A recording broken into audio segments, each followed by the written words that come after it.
Hello again. I'm John Murgis. I'm a licensed independent clinical social worker working mainly with individuals with autism, Asperger's, and pervasive developmental delay and their families.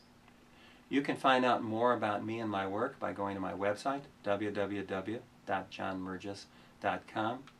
You can also purchase my book, Social Enjoyment Groups for Children, Teens, and Young Adults with Autism Spectrum Disorders. The book is published by Jessica Kingsley in London and available around the world. I hope you've had a chance to view my introductory video in which I talk about the principles of my work. I call that Guiding Towards Growth. And then I talk about the band of regulation, the band that we need to be in order to learn academic and social skills and to learn how to enjoy ourselves. There are 10 hurdles that we face in trying to stay within the band of regulation. Not everybody experiences them to the same degree.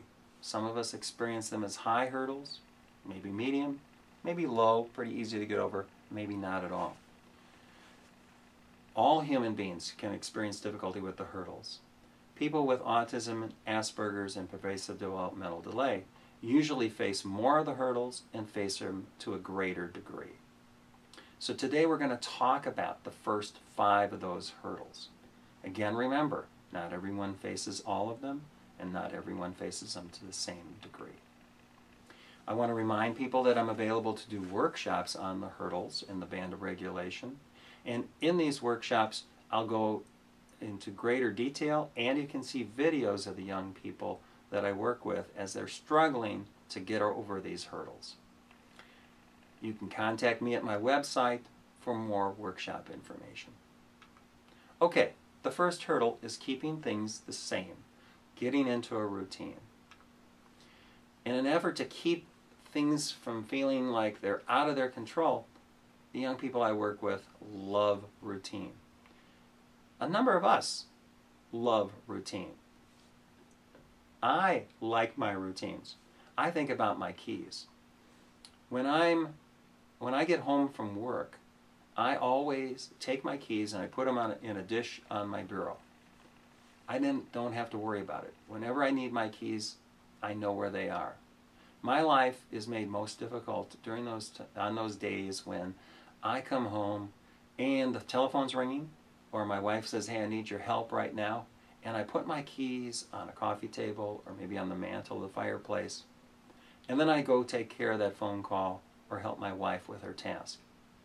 Following that, in my head, my keys are on my bureau.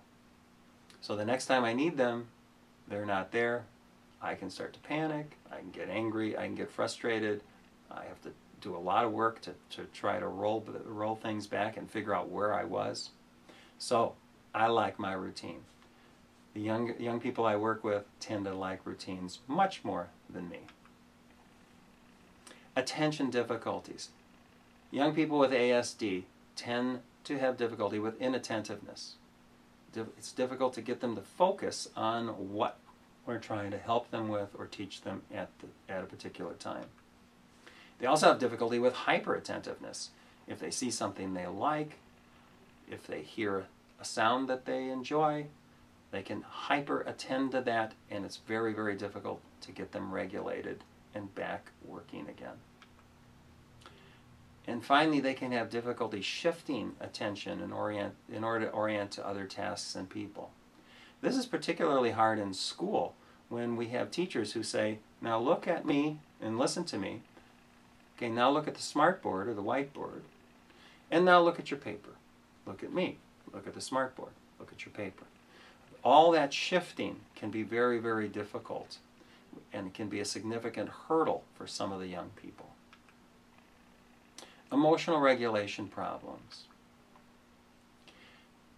The young people that I work with can be so easily triggered into upset and frustration that it's difficult to experience joy in their life. And they can also associate some topics to things that can cause them intense reactions. Young people I've worked with have had intense reactions to the birthday song. So if people start to sing happy birthday in their classroom, they can become unregulated because it's been painful for them to hear that song sung so loudly. So, we all can have difficulty with regulating our emotions, but people with ASD tend to develop this skill later in their life. Organizational deficits. This is huge. Organizing is a brain-based skill, and so we have to have the neural pathways developed in order to do this. And the ability and developing the skills to do this tends to come later with people with ASD. This leaves them at risk to be perceived as being lazy, as being stubborn, as being uncooperative by the adults around them. And this is generally not true. I have seen young people in a classroom finish a work assignment and then close their folder with the assignment in the folder. A few minutes later, I've seen teachers ask for the assignments to be turned in, and even though all of the children around them are going up and handing in their papers, the young people I watch are looking down, they don't see their paper, and they think they've turned it in, just like I think my keys were on my bureau.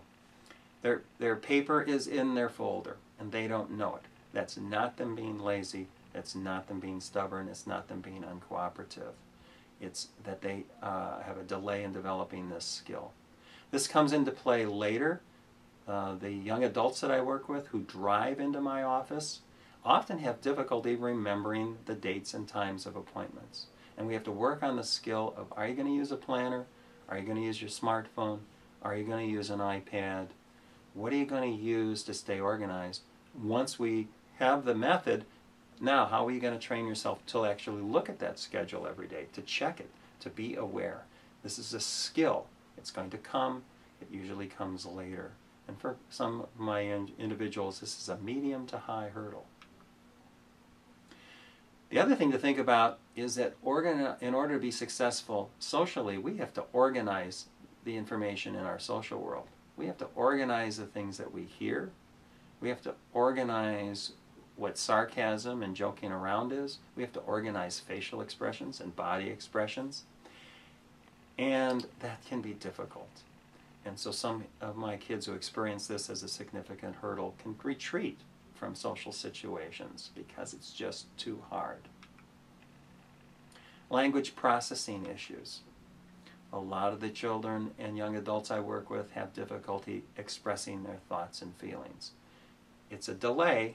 They can't do it at like their typical peers, but it will come. If we continue to work with them, they will develop the skills. They'll develop them later than those typical peers. Receptive language. This is the ability to listen and process the verbal information coming to you. I believe that the young people that I work with can't really process verbal information at the rate at which it's given in a typical junior high, senior high, and college classroom. And so if they don't have the supports of whiteboards or outlines or some type of way of organizing the information, they can fall behind. We need to think about that and think about supports.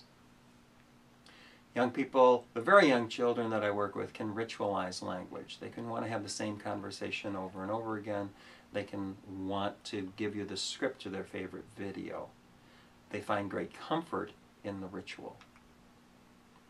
Finally, all the young people I work with can have difficulty integrating language when there's multiple steps. So for example, a lot of my parents will say if they send their child upstairs to comb their hair, to put on their shoes, and to pick up their backpack, they're likely to come down with one of those, two, but not all three. Those are language processing issues. Watch for additional videos. The next video I will make will talk about the final 5 hurdles, and then we will have some more time to talk about the social enjoyment groups that I lead, both at schools and in the community. You can visit my website at www.johnmergis.com in order to listen to podcasts of radio interviews that I've done and get more information about workshops.